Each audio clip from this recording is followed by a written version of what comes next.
Sir I think अब अभी कितने साल से एयरफोर्स में सर्व कर रहे थे? 14 years. 14 years Yeah. फ्रॉम 2010 रफली। Yeah, roughly. तो आपने ये सारे ऑपरेशंस देखे हैं, Yes. उरी, बालाकोट, Yes. सिंदूर। Yes. Wow, Hmm. क्या बदलाव देखे हैं 14 सालों में? रणवीर, जैसे मैंने पहले बताया ना, सबसे बड़ा बदलाव जो है वो माइंडसेट का है।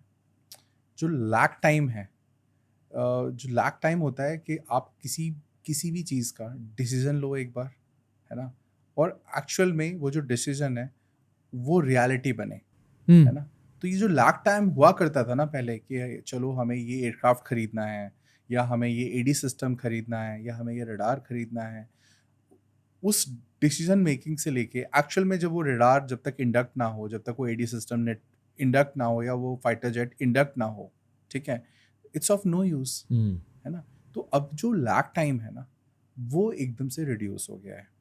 सेकेंडली, अभी अब हमने देखे, हम अगर लास्ट 20 ईयर्स की बात करें तो इंडिया अब जो जो मॉडर्न जो जो मॉडर्न एयर फोर्सेस हैं, अगर हम उसमें बात करें तो जो चार मेन हैं are US, China, Russia and India, है ना। एंड जो सुपर पावर बनने की कगार पे हैं, है ना, जो कि यूएस को टक्कर दे सकते हैं, वो कौन है? रशिया, चाइना एंड इंडिया, ठीक है। सो जो डिफेंस की जो माइट है एंड जो आपकी जो फाइनेंशियल जो प्रॉस्पेरिटी है, it goes hand in hand. If a country wants to become richer, है ना, अगर तुम चाहते हो तुम महाशक्ति बनो, तुम चाहते हो तुम वर्ल्ड की सबसे बेस्ट इकोनॉमी बनो, तो तुम्हें सबसे पहले वर्ल्ड की बेस्ट फौज बनना पड़ेगा, या to make indigenous equipment. To make indigenous equipments. And at the same time, जब तक आप इंडिजिनसली उस इक्विपमेंट्स को बनाने में थोड़ा टाइम लग रहा है, तो तब तक you can import that, not an issue. मतलब जब तक, मतलब मेन मुद्दा रणवीर ये है कि आप ना किसी भी सूरत में, किसी भी वक्त, किसी भी कॉन्फ्लिक्ट के लिए आप रेडी रहने चाहिए। आप ये नहीं बोल सकते कि कल को कॉन्फ्लिक्ट हो जाए कि ये तो हमारी पाइपलाइन में था, हम इसके बारे में सोच रहे थे, इसके बारे में हम प्लानिंग कर रहे थे, ठीक है। वॉर में ये नहीं चलता। You should be ever ready कि आज मुझे कॉन्फ्लिक्ट पे जाना पड़े तो मैं तैयार होना चाहिए आज की डेट में।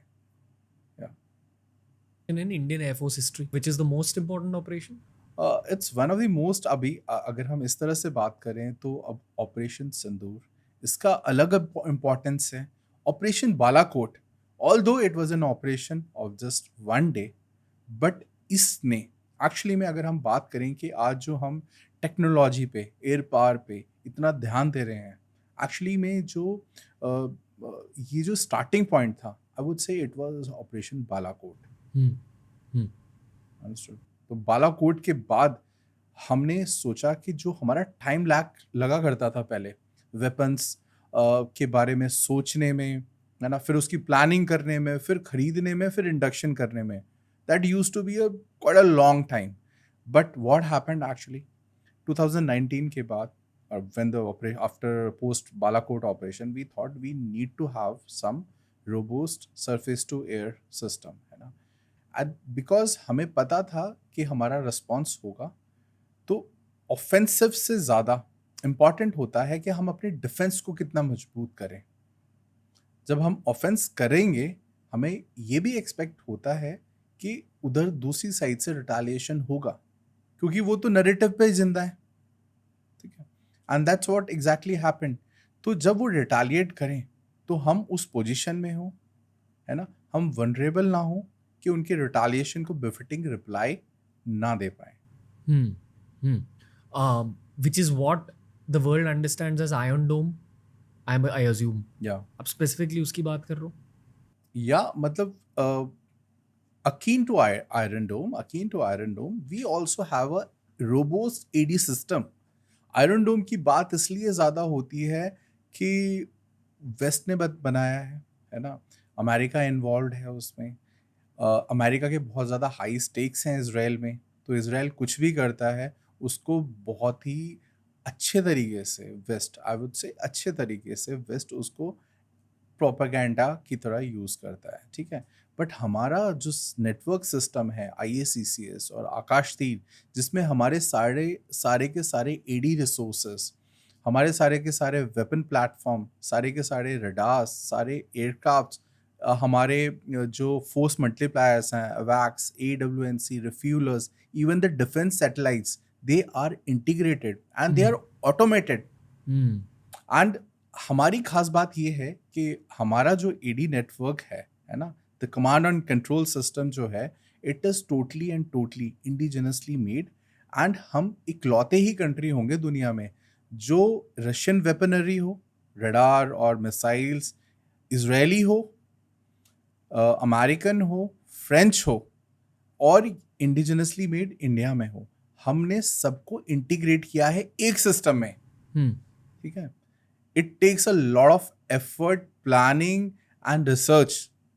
Hmm. या ये सक्सेसफुली हमारी डीआरडीओ ने, बेल ने, इंडियन साइंटिस्ट ने, इंडियन डिफेंस एयरफोर्स ऑफिसर्स ने जो मेंटेनेंस एक्टिविटीज़ में इन्वॉल्व होते हैं, उन्होंने उन सबका ये सालों की अब उससे तपस्या है जो आज हम आकाश तीर या आईएससीसीएस के तौर पे देख रहे हैं। Hmm.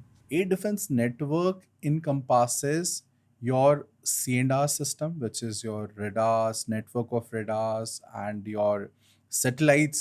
Basically, something which picks up the adversary. Hmm. Okay, है ना? Then secondly, it encompasses that surface to air SAGW weapons. ठीक है? Then it also encompasses the entire fleet of aircrafts. See, aircraft can be nowadays जो maximum जो aircrafts हैं are multi-role. They can be used for offensive role also and for the defensive role also.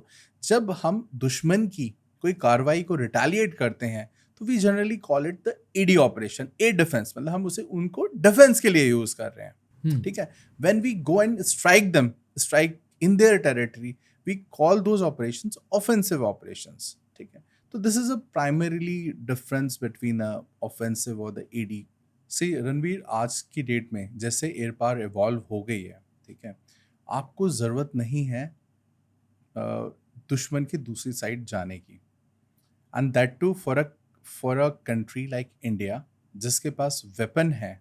आज के date में air to ground weapons की बात करें जिनकी रेंजेस इतनी हैं कि पाकिस्तान का जो जो वेस्टर्न एरिया है, हम वहाँ पे भी कोई भी कैंप हो, कोई भी मिलिट्री टारगेट हो, हम उसे अपनी टेरिटरी में ही रह के उसे निकाल सकते हैं, ठीक है।